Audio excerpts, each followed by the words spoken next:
It has been over a year since the novel coronavirus made itself known to all of humanity, wreaking havoc on all of the world's economies. Since then, efforts have been made to stabilize the situation, especially for said economies. Even though the situation still remains uncertain, there has been tremendous progress in containing the virus and finding a way forward by means of various COVID-19 vaccines. Companies such as Pfizer, Moderna, Johnson & Johnson and others have produced vaccines that are now rolled out all over the world. While these present the world and indeed Botswana with hope that things will eventually stabilize, there are still pockets of misinformation doing the rounds that may threaten the success of these vaccines. On the program this evening, we are joined by our resident guest, physician Dr. Kiran Bhagat, to talk about some of the myths surrounding the coronavirus vaccines, amongst them being that young people do not need to be vaccinated against this virus, especially those considered healthy. It's a common myth, and now with the vaccine program campaign being rolled out, of course there's a tiered strategy where we're doing it by age and also by pre-existing health risk factors, and of course those who are in the front line. And increasingly the public are becoming aware, because the public are increasingly knowledgeable about this health topic more than anything, in the history of man. Everybody knows about corona. The younger population are aware that certainly up to the age of probably 16 or 18, the majority of the young population, the coronavirus is simply a flu.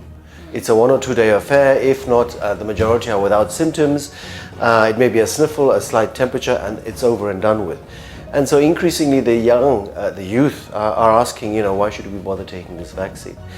There are lots of reasons for the answer to be yes, you should take the vaccine. The first is that there are new variants coming out. And so the vaccine may, studies currently suggest, protect you against the variants that come out.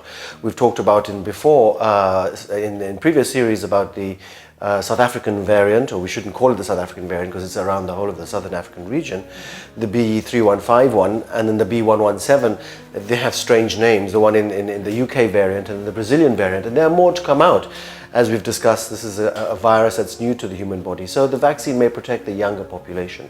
The second is, it's important for the younger population to understand that we often are saying to them, take it for the sake of your parents and your grandparents, because at the end of the day, it may be a mild infection for you, but you may carry the virus and transmit it to somebody who's not immunocompetent, particularly your parents or your grandparents if they have pre-existing conditions.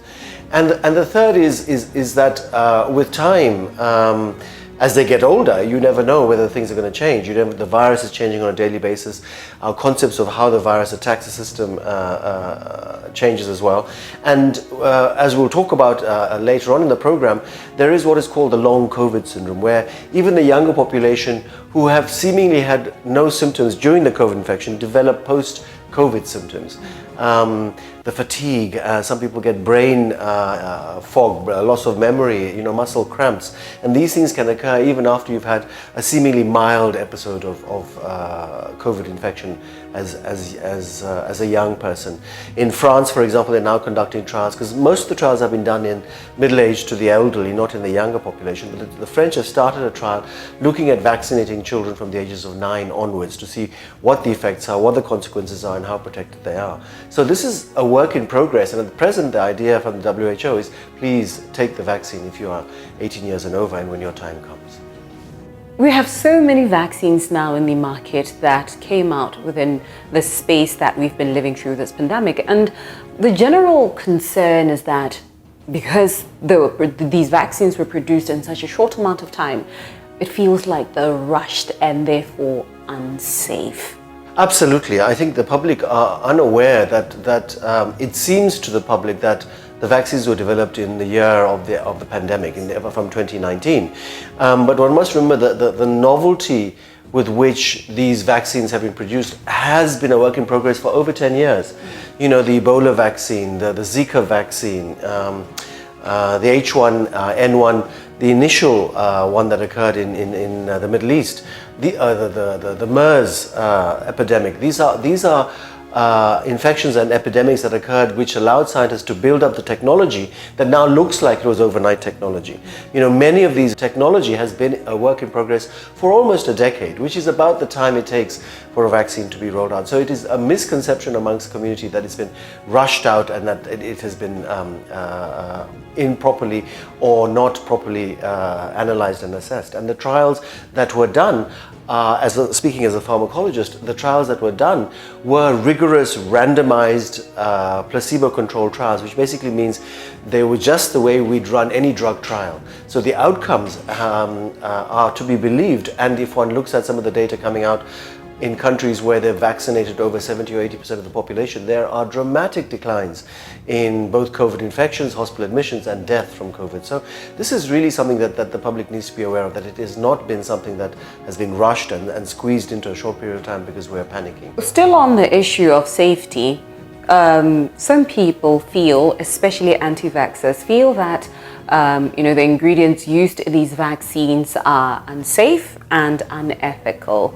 What would you say in response to that? Again, this is something that needs to be debunked, and it is there is, as the public are aware, an increasing lobby, an anti-vaccine lobby that are discouraging the public and frightening the public into taking the vaccine.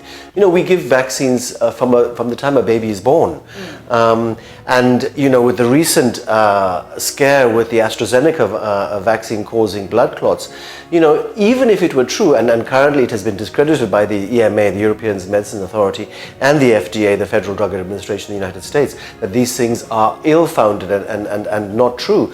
But even if it were true, if 5 or 6 cases of blood clots occurred in a population of 75 million people that are vaccinated, you know, we have side effects from things that we do with consent, you know, taking tobacco and alcohol and driving. These are all things that we poison ourselves with willingly and knowingly, knowing the side effects. And here we're talking about, you know, 5 cases in 75 million cases of doses of vaccine. One has to put a perspective on this. But having said that, there are also some anti-vaxxers that say that some of these vaccines have been prepared in porcine syrup, in other words, pig syrup. You know, that this has put off some of our Muslim community, and this is completely untrue and unfounded.